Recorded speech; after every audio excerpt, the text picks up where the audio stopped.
አንድ የትምክት ቃል ልናገር እርግጠኛ ስለሆንኩ ማለት ነው የልቤን ሐሳብ በጣም ስለማምኑ ለምን ያሰለመኝ ኡስታዝ ለምን ነገ ተመልሶ ክርስትናን አይቀበልም? ኡስታዙ አይድ ነገ ተመልሶ ለምን ቄስ አይሆንም? የተቀበልኩበትን መቀበል እስልምና በዛ ልክ ነው የተቀበልኩት። እኔ በዚህ መንገድ ነው የምቀጥለው። የተቀበልኩት ያመንኩት አላህን ነው። ልከተል ደግሞ የወሰድኩት የረሱሉን ስራ ነው እንጂ ኡስታዙ አይድን አለ። ኡስታዙ አይድ እንደኔ ወንድም ነው። ግር ያለኝን ነገር ብዥታዬን አጥርቶልኛል፣ አግዞኛል፣ ሰፖርት አድርጎኛል። ይሄ ሰው እንኳን ተመልሶ ክርስትና ቢሆን ጥያቄ ውስጥ አላስገባም። እስልምና ሊሆን አይችልም በጣም። ስለዚህ እኔና እስልምና የምንለያየው ይሄ አፈር ወደ አፈር ሲመለስ ብቻ ነው። በዚህ በጣም እርግጠኛ ሆኜ ነው የምናገረው። ምንድነው ኢንሻአላህ በጣም ምንድነው እንደዚህ አይነት ከልብ የሚጀምሩ ነገሮችን ሰው ማመን አለበት። የአእምሮ ዕውቀት አይደለም። እና አሁን እስልምናን ቁርአን እያነበብኩ ነው። ብዙ ሐዲስ የማንበብ ፍላጎት የለኝም። በአሁን ሰዓት ሐዲስ የማንበብ ፍላጎት የለኝም። ምንድነው ሐዲስን ለማንበብ ፍላጎት ያጣሁት? ብዙ ጊዜ በአርብ በሚሰጡ ትምህርቶች ቁጥባ ጁምዓ ላይ አንዳንድ ጊዜም ትምህርቶች የሚሰጡት የአንዱ ኡስታዝ አመለካከት ከአንዱ ኡስታዝ ጋር የሰማይና የምድር አይገናኝም። ግራ አያሰኙኝም። which is not basic ምንም ግራ አያሰኙኝም። በደንብ በብዙ መንገድ ያለፈ ኤክስፒሪየንስ ይወስላለኝ። አንዱ ጋር ደግሞ የሚፈቀደውን አንደኛው ደግሞ አይፈቀድም ብሎ ይፈጠፍጥብሃል። እንደዚህ ለአዳዲስ ሰለምቴዎች ከባድ ነው የሚሆነው። እኔ ድሮም ክርስቲያን እያለሁ መጽሐፍ ቅዱስን ብቻ ነው እንደ ምንጭ የምጠቀም። ማንም ነጭ የጻፈውን የእሱን አመለካከት፣ ሐሳብ፣ ዕውቀት አላነብም። እሱ ሰውየው የተረዳበት መረዳት እኔ መረዳት አለብኝ መጀመር። አንተ እስማኤል የጻፈው መጽሐፍ በምን አይነት የእምነት ክፍል ሆነህ በምን አይነት መረዳቱ ነህ እንደጻፍከው አላውቅም። ሞቲቪንም ማወቅ አለብህ። አላውቅም። ስለዚህ አንተን ጽሑፍ አንብቤ ለምን እሰቃያለሁኝ? አንተ እኔ ያስረዳህ አንተ የተገነዘብክበት ለምን እኔ ዱዓ አላረግም እንዴ? ለምን አልጸልይም እኔ ራሴ? አፍተር ኦል ሐሳቡም የሰው ነው ሐሳብ ነው። ከዛ ደግሞ ሐዲሶችን ጠይቃለሁ። እኔ በመጠየቅ አልፈራም። ረሱል ከሞቱ ከ250 ዓመት በኋላ ነው ሐዲስ የተጻፈው። በጣም ጥንቃቄ የተሞላበት ነው። ከማን የሰማኸው? ማን የነገረህ? ያኛውስ የነገረው ማን ነው? ከሌ የሆነ ሐዲስ እንደዚህ ሰምቷል ብለው በእግር ሂደው ፈልገው ጠይቀው ባህሪያቸው ተጠንቶ ማን ነው ላንተ የነገረህ እያለ ሶርሱን ያጠናሉ። ወደ እንግዲህ ሶርሱ እስማኤል ማን ነገረው፣ ተድላ ማን ነገረው እየተባለ እዛ ሶርሱን በደንብ ያጠናሉ። ስቲል የሁሉም ሐዲሶች ሶሒህ የተባሉት በተለይ ቀመጠ። ስለዚህ እነዛ ከ250 ረሱል ከሄዱ ከ250 ዓመት በኋላ ከሆነ ከተጻፈው አሁን እንደዚህ አይነት ግርታ ውስጥ መግባት አልፈልግም። ስለዚህ እኔ ቁርአን አነባለሁኝ፣ በአማርኛ ተጽፏል።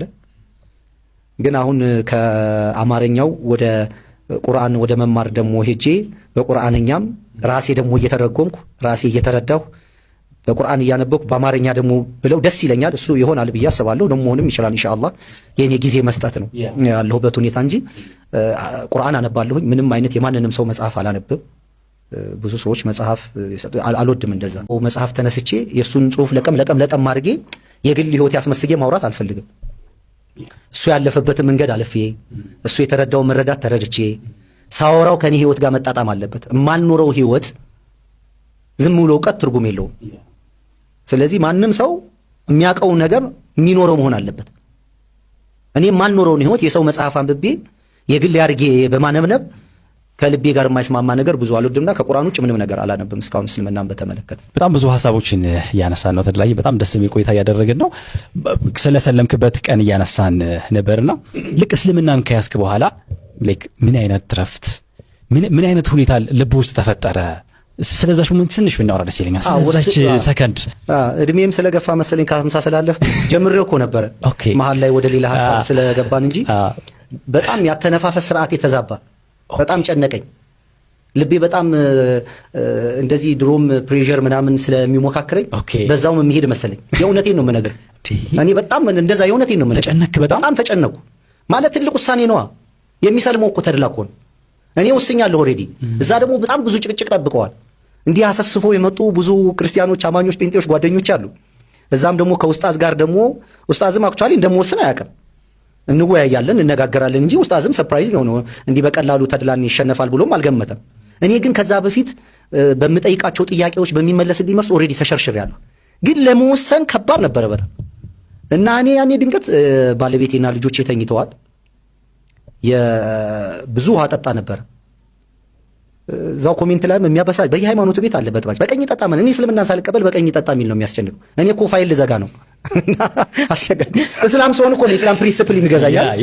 አክቹአሊ እኔ በቀኝ ነው የምጠጣው። እንትን ገልብጦት ነው። አዎ ምንድነው ስበላ እጄ ወጥ ሲነካ በቀኝ ነው የምጠጣው፣ በግራዬ ነው የምጠጣው። የግራና የቀኝ እኔ በክርስትና ማምነው ነገር አለ ሌላ።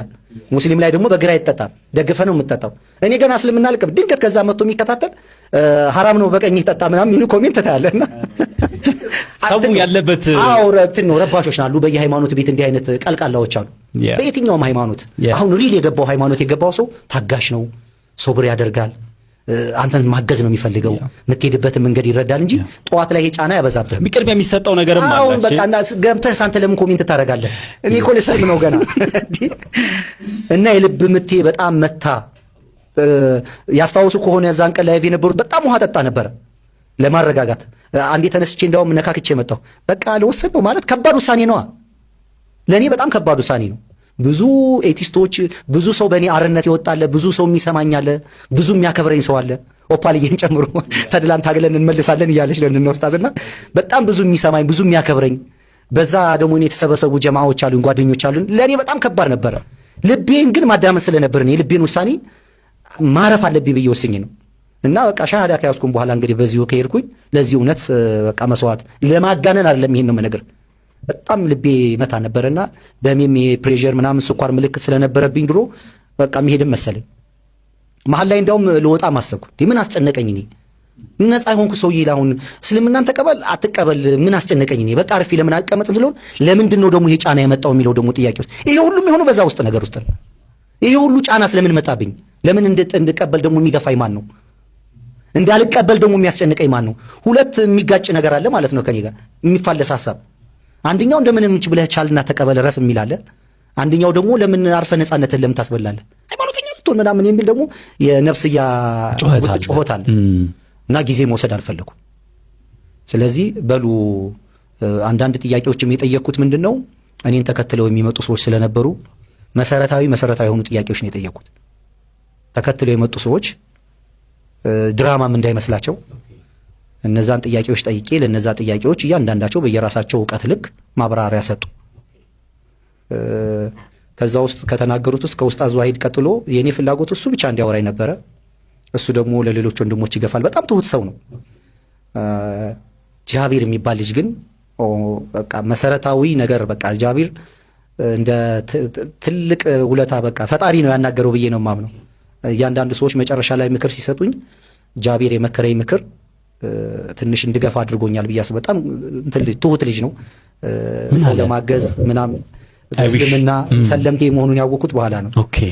ስትሰልም ቆይን በኋላ አመጣበታልና ልክ ጭንቀቴን የበረታ አተነፋፈስ ስርዓቴ እየተዛባ ሲመጣ ቶሎ ሻሃዳ እንዲይዝ አደረኳቸው።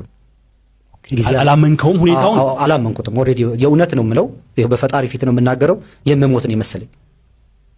እኔ ዝም ብዬ በግምት ይሄ 80 ታችኛው ወደ 110 አካባቢ የደረሰ ይመስለኛል።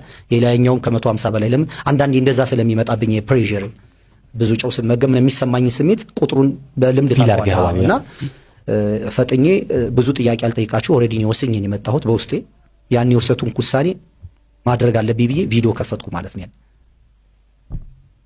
ሰርፕራይዝ ነው የሆኑት። ቪዲዮ ከፈትኩኝ በቃ ጧ ይላል ልብቴ እና ሻሃዳ እንዲያስይዘኝ የሚፈልገው ደግሞ ኡስታዝ ዋሂድን ነው። ኡስታዝ ዋሂድን የመረጥኩበት ምክንያት ደሞዙ እንደሆን የድካሙ ውጤት ፍሬ እንደሆን የእሱን ስራ ለማሳየት ነው የፈለኩት እንጂ ምንም የግል ቢዝነስ የለኝም ከኡስታዝ ዋሂድ ጋር። ድካሙ ውጤታማ እንዲሆን ብዙ ሰዎች ኡስታዝ ዋሂድን እንዲያውቁ ትምህርቱን እንዲሰሙ ዝም ብሎ የልምድ አዋላጅ እንዳልሆነ መጽሐፍን አብጠርጥሮ ነው የሚያውቀው። በየትኛውም መንገድ ኡስታዝ ዋሂድን ቻሌንጅ ማድረግ አትችልም። የእስራኤልም ቋንቋ ይችላል፣ ግዕዘኛ ይችላል፣ እንግሊዘኛ ይችላል። ምንም የማይችለው ነገር የለም። ኤአይ ነው እኮ የምልህ። ለዚህ ነው በጣም አስቸጋሪ ሰው ነው እሱ። እኔ በአካል እስከማየው ቸኩያለሁ። አስቸጋሪ ሰው ነው በጣም። የእያንዳንዱን ደግሞ ህይወት ያውቃል። ዝም ብሎ ጥላቻ አይደለም ያለው እና እሱ ነው ይሄን ደሞዙ እንዲሆን አላህ የሰጠው ክሬዲት እንደሆነ እኔ በቃ በሚሰራው ስራ ደስተኛ እንዲሆን አላህን እንዲያመሰግን በዛ ነገር ላይ ሞር እንዲሰራ ፐርፐዝሊ አስቤ ነው እሱ ጋር ያደረኩትና እሱ ሻሃዳ ሲያዝዘኝ ይሄ ልክ ጎማ ሲተነፍስ ታውቃለህ እንዲህ ዘጭ ያልኩ በቃ ተረጋጋው። በጣም ሰከንኩ። በጣም ይሄ ሲከናወን በራሴ ነው የማውቀው። እኔ ውሸት ባለመዋሸት ነው የሚያውቁ ሚዲያ ላይ የሚሰማኝን ስሜት እውነተኛውን ነው የምናገረው። ነገ ከነገ ወዲያ የማላፍርበትን ጸጥ በቃ ረገብኩ በቃ በጣም እና ማመን አቃታቸው። ድብልቅልቁ ወጣ። ያው እንደምታየው ኢብራሂም በጣም ነበር ደስተኛ የነበረው። ሁሉም የየራሳቸውን እንትን ተናገሩ።